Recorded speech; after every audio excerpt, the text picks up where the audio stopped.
Hello and welcome, my budding theologians, to another episode of High Quality Theology. I'm your host, the founder of Brains and Bibles, Joel Willoughby. Glad to be here with you. The last episode we had what is a stumbling block, part 1, and this is part 2 of that. So make sure you watch part 1 first. I cover how it looks in the Old Testament, what exactly it is. This would be the general thinking of everybody when they came to the New Testament. So make sure you have that background information. Then now we come to the New Testament to see how this would apply to us today in the church, the New Testament, all that sort of thing. There are two primary passages that concern the stumbling block in the New Testament, Romans 14 and 1 Corinthians 8. We're going to do 1 Corinthians 8, also looking at chapter 10 there a little bit. But Romans 14, if you're interested in that, you want me to specifically go through that, and then you can make that request below, and I will. But otherwise, I think you'll get the picture if we just go through 1 Corinthians. If you've not already subscribed to the channel, make sure you do that. Like the videos you like, provide some interaction in the comments below. Join the Facebook page, Brains and Bibles. Also visit the website, brainsandbibles.com. I think you benefit from all of that, and get involved. Get involved in high quality theology being spread all around the world. Brains and Bibles doesn't just do this YouTube channel. This is just kind of free samples to see what it's all about. But it's all about helping people study through the way of books, curriculum, speaking at churches, things like that. And so maybe I can speak at your church or event. You can actually request me through the website, brainsandbibles.com. But let's dig into the stumbling block here. The Corinthian believers, they were largely saved out of idolatry. A lot of Gentiles there that were heavily involved. All of Corinth, tons of idolatry. It's heavily steeped into it. And so a lot of these believers in the Corinthian church already had experience with this in the past. They grew up in this, and now they've completely changed to follow Jesus Christ as the only one true God, and his blood sacrifice is what paying for their sins, right? All rejecting everything else. But they still had that experience. And so we have that in the back of our minds. We're studying the book of Corinthians. Another tidbit to understand is the impoverished situation of many believers here. A lot of them were very poor, and they were concerned about what the next meal was. They're concerned about what kind of nutrition they may be able to have. Meat is very tasty. Also an excellent source of protein. It's good nutrition, right? And so they would want this meat, but it was often expensive. That was a problem. One way that meat was not that expensive was when it was offered to idols as a part of worship. And so you could go and buy it at the temple. You could buy it in the marketplace sometimes, as it, they wouldn't sell there. It goes onto the marketplace in the bargain bin. You could partake in it out there, or at your homes. And so this was one way that the Corinthian believers could have inexpensive meat.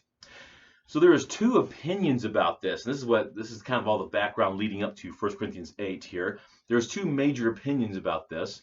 One group understood that the gods were not real. There's just one true God, and he's given us all good things. They could save some money, being wise stewards of their money, right? And get this meat, being wise stewards of their body, having good nutrition, and then also still be thankful for God's provision. That's what you call a win-win, right?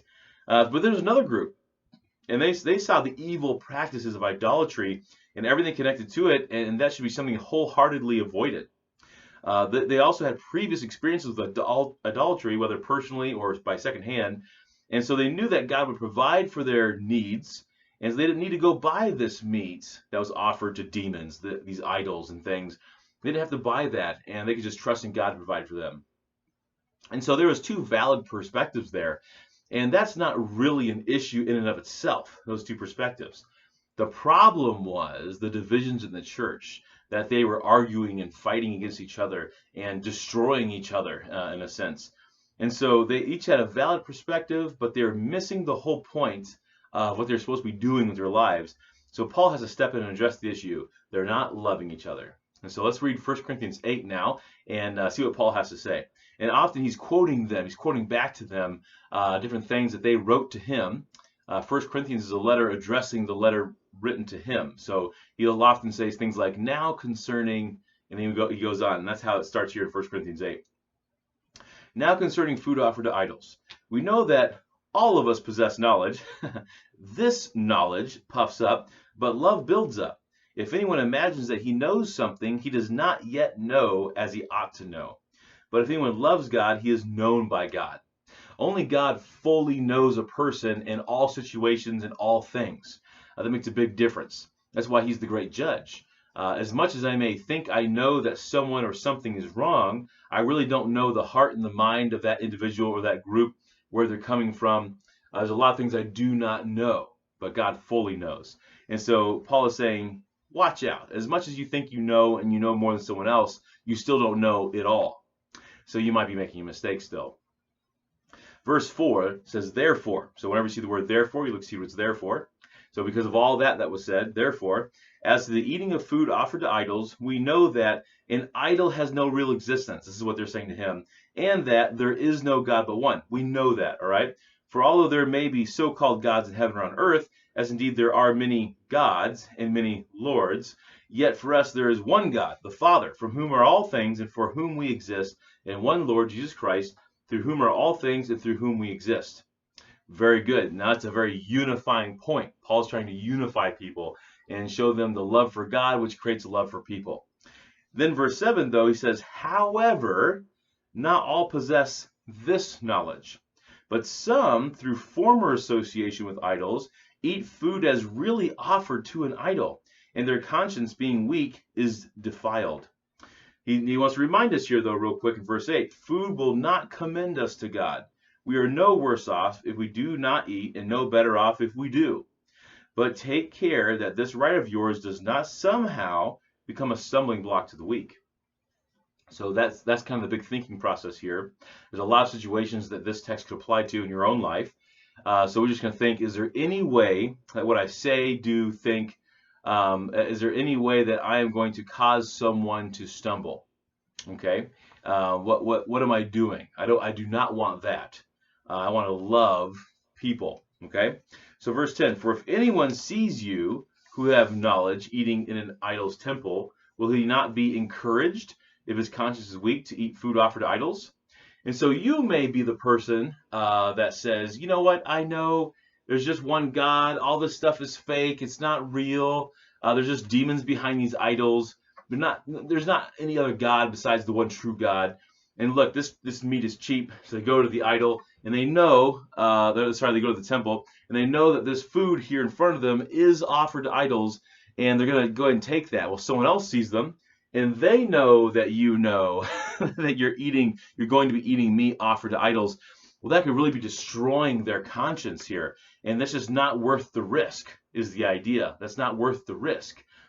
Because of how that will destroy them. Because they may be the person that is thinking that, man, I have rejected these gods, but look, you are participating in the worship of these gods, and that really bugs them. Now they can't listen to your teaching. They're not profited by any edification that you would offer. Your ministry in their lives is done at this point. And it may encourage them to actually partake in this as well, but their conscience is screaming at them saying, don't do this, this is bad. But they're going to do it anyways because they see you doing it. They might think, oh, it seems okay. It must be okay, and they're fighting themselves. And God says not to do that. He says, keep your conscience pure. You are not supposed to go against your conscience. Okay, so let's go back to verse 11.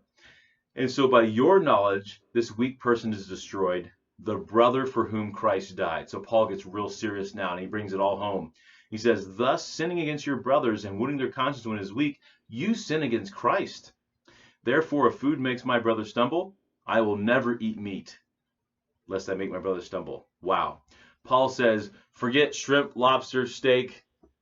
What else is great? Bacon, pork chops, whatever it is. He says, hey, take it off the table. I would never eat meat again if that meant that I would be causing someone to stumble. It's that serious. It's that serious. So be thinking about that in your own life. Is there something that I would need to give up to help somebody out? Is there any way I can help somebody come to Christ? There are certain things in life that you may feel very strongly is acceptable before the Lord. This is a very vague situation here. You can apply it in many different ways. However, is it edifying your brothers and sisters in Christ? Just think through this. Is there a spiritual stumbling block in their path? Are you causing that? As children of God, we have the liberty to forfeit certain privileges of ours to benefit the eternity of others. We have that privilege, that freedom, that liberty. Maybe it's a certain vocabulary, things we say that could cause someone to stumble. Maybe it's a food we eat, a drink we drink. Maybe it's a day celebrated or a way we celebrate. Just think through the list. Maybe there's something that you're missing on. So a great modern day example would be the use of alcohol, just to bring something more specific here. So let's say there's somebody that has a former association with alcohol. They used to always get drunk at the bars or something, and they've given up that life, of drunkenness and whatnot. And then they decide themselves, I'm never touching it again because I realize the danger of it. I don't want to misrepresent myself because there is an association in the mind of somebody of a drinker kind of thing. I'm not going to be seen with it. Well, they go to somebody's house and they offer them a drink, and they might feel pressured to take that drink from that person, but it actually could be destroying them.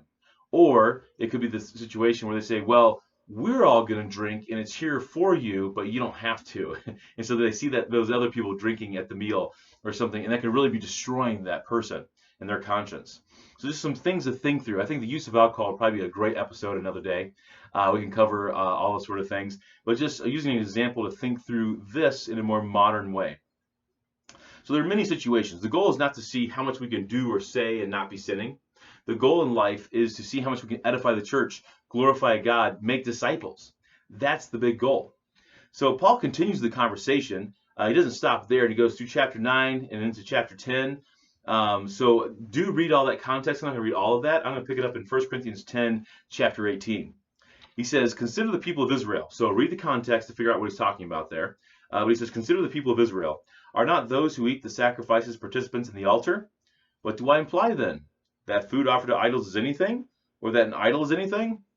No, he's not saying that. I imply that what pagans sacrifice, they offer to demons and not to God. I do not want you to be participants with demons. You cannot drink the cup of the Lord and the cup of demons. You cannot partake of the table of the Lord and the table of demons. So like the Lord's Supper.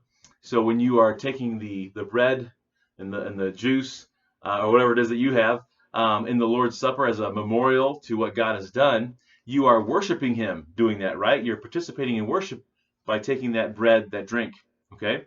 In the same sense, it's like participating in worship when you take the meat offered to idols. It's the same thing here. He says in verse 21, you cannot drink the cup of the Lord and the cup of demons. You cannot partake of the table of the Lord and the table of demons. Shall we provoke the Lord to jealousy? Are we stronger than he? That's a bad idea. So then now he's quoting them again. Verse 23, all things are lawful, but not all things are helpful. All things are lawful, but not all things build up. Let no one seek his own good, but the good of his neighbor. Eat whatever is sold in the meat market without raising any questions on the ground of conscience. Don't ask about it. You see something, meat is for sale, just eat it. Maybe it's offered to an idol, maybe it's not. Don't ask about it. Don't let it defile the conscience. Don't know. Just take the meat, eat it. For the earth is the Lord's and the fullness thereof. If one of the unbelievers invites you to dinner and you are disposed to go eat, eat whatever is set before you without raising any question on the ground of conscience. Don't ask about it. Don't say, was this offered to idols? Don't ask about it, because don't let it be that you are partaking in that, okay? If it's unknown, it's unknown, all right? Now, verse 28. But if someone says to you, this has been offered in sacrifice, then do not eat it, for the sake of the one who informs you and for the sake of conscience. I do not mean your conscience, but his. For why should my liberty be determined by someone else's conscience? That doesn't make sense. If I partake with thankfulness, why am I denounced because of that for which I give thanks? So whether you eat or drink, or whatever you do all to the glory of God. Give no offense to the Jews or to the Greeks or to the church of God. So the Jewish people, the unbelievers, the believers, all these different groups kind of combined. Just as I try to please everyone in everything I do, not seeking my own advantage, but that of many, that they may be saved. Be imitators of me as I am of Christ. So Paul says, hey, look, I'm willing to give up all this stuff just so that someone can know the Lord, or that so they won't stumble. You should be like that too. So if you missed the post on the Facebook page, I'm now unable to make a video every week. So every other Tuesday, I'll have a video up for you. Don't miss that. So make sure you subscribe to the channel. Just trying to keep up with my duties, my ministries and career that I have here outside of Brains and Bibles. Hopefully, one day, with enough funding, Brains and Bibles, I will be full-time and totally devoted to it and produce a lot more things. That would be wonderful. That's what I look forward to one day. So do be praying for me for Brains and Bibles. But if you would like to support Brains and Bibles in addition to prayer, there are some ways that you can help financially. You can go to the website, brainsandbibles.com, and make a tax-deductible donation. There's also the Amazon Smile account. If you do Amazon shopping, you can change your Amazon Smile account to benefit Brains and Bibles, and that's in Ankeny, Iowa, so I'll have that available. then also you can invite me to speak at your church or event, and there could be a donation provided for that as well. Thank you for your support and your consideration of Brains of Bibles. I appreciate you, you budding theologians. Get out there and dig into some high quality theology. I'll see you next time.